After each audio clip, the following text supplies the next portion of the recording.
Hello दोस्तों, मेरा नाम है रजत और मैं आज आपके लिए फिर से एक नया लेसन लेकर के आया हूँ अपने चैनल मेलोडी फोर्ज में। उम्मीद करता हूँ आपने अब तक मेरा चैनल सब्सक्राइब कर लिया होगा। अगर आपने नहीं किया है तो प्लीज़ आप सब्सक्राइब का बटन दबाएं और बेल आइकन को प्रेस करें ताकि आपको मेरे लेटेस्ट वीडियोस का अपडेट मिलता रहे। चलिए तो बात करते हैं आज के टॉपिक की। तो आज के टॉपिक में हम तीन चीज़ें पढ़ेंगे: पिच, ऑक्टेव और इंटरवल।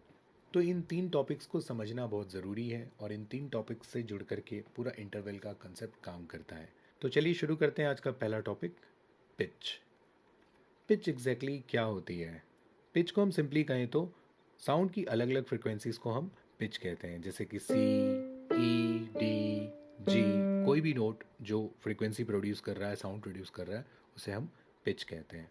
ओके, यहाँ पर आपको एक चार्ट दिख रहा होगा फ्रीक्वेंसी का। अगर आप इसे थोड़ा ध्यान से देखें तो यहाँ पर हर एक नोट के आगे कुछ फ्रीक्वेंसीज लिखी हुई है, जैसे कि सी नोट के आगे कुछ फ्रीक्वेंसीज है, या डी के आगे, या ई के आगे। राइट।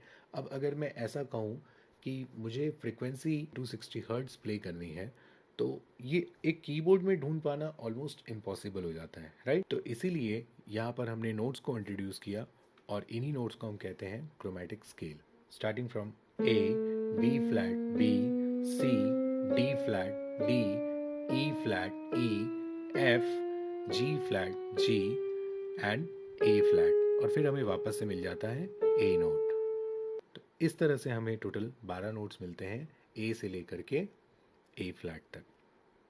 और आज का हमारा दूसरा टॉपिक है ऑक्टेव।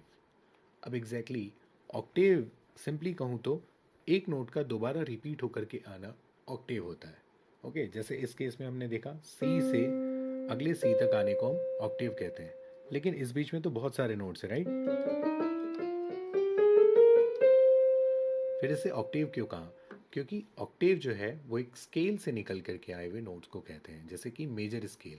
तो यहाँ पर जैसे हमने बात करी मेजर स्केल की, तो उसमें टोटल 8 नोट्स होते हैं। Starting from C to C there are total 8 notes, C, D, E, F, G, A, B, C. Octave को अगर मैं सिंपली कहूँ तो रूट नोट से 8th नोट तक के डिस्टेंस को हम ऑक्टेव कहते हैं।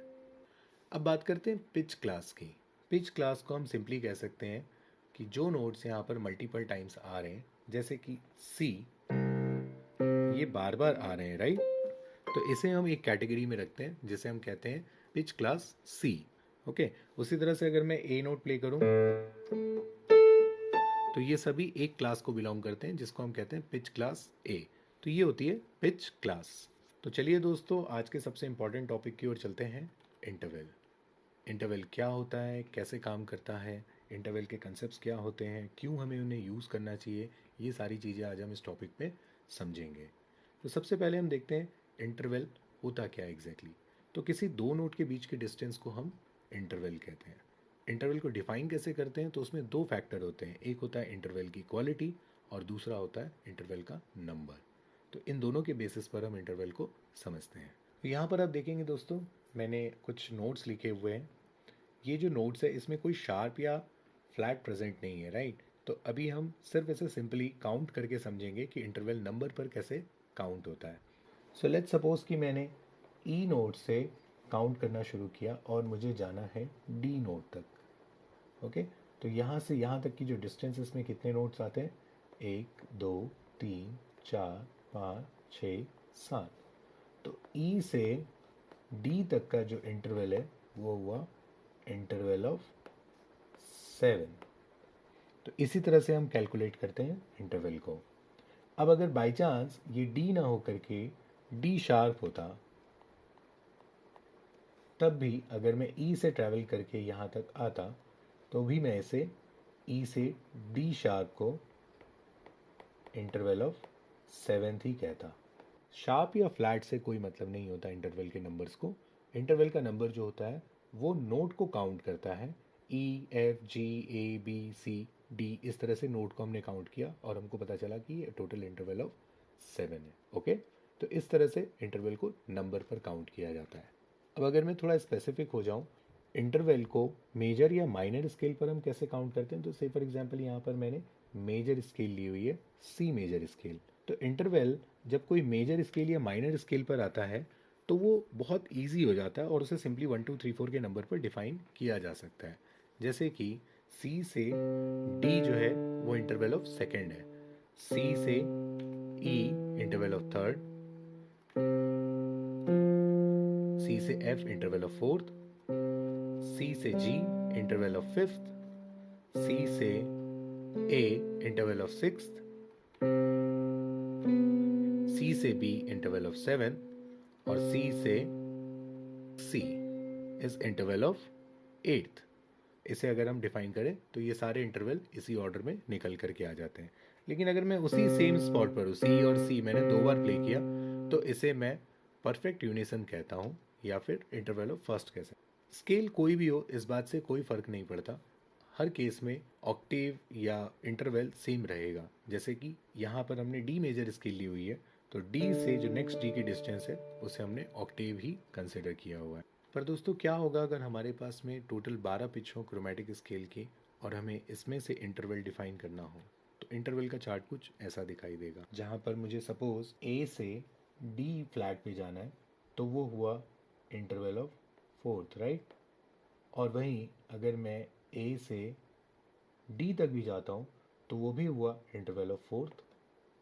अब ये तो बड़ा कंफ्यूजिंग हो जाएगा कि मैं कौन सा इंटरवल की बात कर रहा हूँ। अगर मैंने सपोज सिर्फ ऐसे कहा कि ए से मुझे इंटरवल ऑफ फोर्थ तक ट्रैवल करना है, तो अब मेरे लिए ये बताना बहुत ज़रूरी हो जाएगा कि मैं डी फ्लैट नोट की बात कर रहा हूँ या डी की। तो इस पॉइंट पर हमें इंटरवल की क्वालिटी भी बताना ज़रूरी हो जाता है। अब जो ये इंटरवल की क्वालिटी होती है ये मेजर और माइनर स्केल को रेफरेंस पर रख करके बनाई गई है। चलिए देखते हैं कैसे। तो हमें यहाँ पर बहुत सारे अलग अलग इंटरवल के नाम दिखाई दे रहे हैं। पहला इंटरवल है परफेक्ट यूनिसन, फिर है minor second, minor third, major third, perfect fourth, augmented fourth या फिर diminished fifth, perfect fifth, minor six, major six, minor seventh, major seventh and perfect octave. Okay, तो ये होते हैं सारे इंटरवल की क्वालिटीज़। दोस्तों इस केस में हमें एक रेफरेंस पॉइंट की भी ज़रूरत होती है। रेफरेंस पॉइंट सिंपली वो पॉइंट होता है जिसको हम रूट नोड कंसिडर करते हैं, ओके, जहाँ से हम अपने इंटरवल्स को काउंट करेंगे। जैसे कि आप इस एग्जाम्पल पर थोड़ा ध्यान दें तो मैंने यहाँ पर जी क्रोमेटिक स्केल मेंशन की हुई है। जी से मैंने क्रोमेटिक स्केल को स्टार्ट किया है और यहाँ पर जी जो है वो मेरा परफेक्ट फर्स्ट नोट है, ओके, परफेक्ट वन। देन यहाँ से अगर मैं ए फ्लैट तक ट्रैवल करता हूँ तो वो हुआ माइनर सेकेंड, बट अगर मैं ए की बात करूँ तो वो होता है मेजर सेकेंड। तो इस तरह से मुझे अलग अलग इंटरवल के डिफरेंट नेम मिल जाते हैं, राइट। नंबर अभी भी वही है लेकिन साथ में मैंने उसकी क्वालिटी अटैच कर दी है, तो मुझे अब ये भी पता है कि मैं कौन से इंटरवल की बात कर रहा हूँ। तो चलिए अब बात करते हैं इंटरवल के यूज़ केस की। तो सपोज़ मुझे जी मेजर कॉर्ड बनाना है, राइट। जी मेजर कॉर्ड बनाने के लिए मुझे तीन कौन कौन से नोट चाहिए? First note that is G, fifth note that is B and eighth note that is D. दोस्तों अगर अभी तक आपने मेरे प्रीवियस वीडियो नहीं देखे हैं तो हो सकता है ये कंसेप्ट आपको समझ में ना आए। इसके लिए मैं रिकमेंड करूँगा कि आप पहले मेरे प्रीवियस वीडियो को ज़रूर देख करके आएँ और आपको ये कंसेप्ट बहुत अच्छे से समझ में आ जाएगा। तो यहाँ पर हमने फर्स्ट नोट को लिया है, फिफ्थ नोट को लिया है और एट्थ नोट को लिया है। इस तरह से हमें मिल गई जी मेजर कॉर्ड, राइट।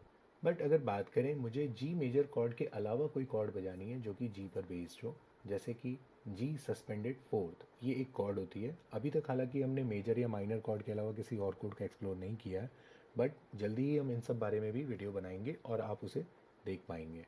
तो अभी बात करते हैं, सपोज़ मैंने बोला कि मुझे जी सस्पेंडेड फोर्थ कॉर्ड बनानी है। मुझे उसके लिए चाहिए होगा जी नोट और चाहिए होगा perfect fourth that is C और चाहिए होगा perfect fifth that is D. तो इस तरह से मुझे मिल जाएगी G suspended fourth chord, okay. तो ये तरीका होता है इंटरवल को यूज़ करने का। एक और एग्जांपल देखते हैं, जैसे जी सेवन्थ कॉर्ड अगर मुझे बनानी हो या जी मेजर सेवन बनानी हो तो उसके लिए मुझे नोट्स चाहिए होंगे जी, बी, डी और मुझे मेजर सेवन्थ नोट चाहिए जो कि है इस केस में जी फ्लैट। तो इस तरह से मुझे मिल जाएगी जी मेजर सेवन्थ कॉर्ड। लेकिन अगर मुझे जी डोमिनेंट सेवन्थ बनानी हो तो मैं जी, बी, डी और इस बार जी फ्लैट की जगह डोमिनेंट सेवन्थ के लिए मुझे माइनर सेवन्थ नोट की ज़रूरत पड़ेगी। मैं यहाँ पर एफ यूज़ करूँगा और मुझे मिल जाएगी जी डोमिनेंट सेवन्थ कॉर्ड, ठीक है। तो ये होता है यूज़ केस इंटरवल का। अभी क्योंकि हमने सेवेंथ कॉर्ड या फिर सस्पेंडेड कॉर्ड या और किसी कॉर्ड को एक्सप्लोर नहीं किया है, इसीलिए हो सकता है ये वाला पॉइंट आपको ठीक से समझ में ना आए।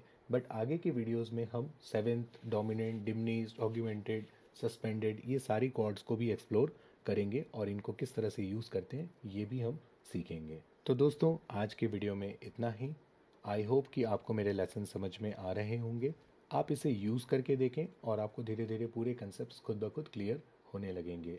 अगर आपको कुछ कन्फ्यूजन हो तो आप मेरे वीडियो को एक बार और देख सकते हैं। Thanks for watching Melody Forge. Bye bye.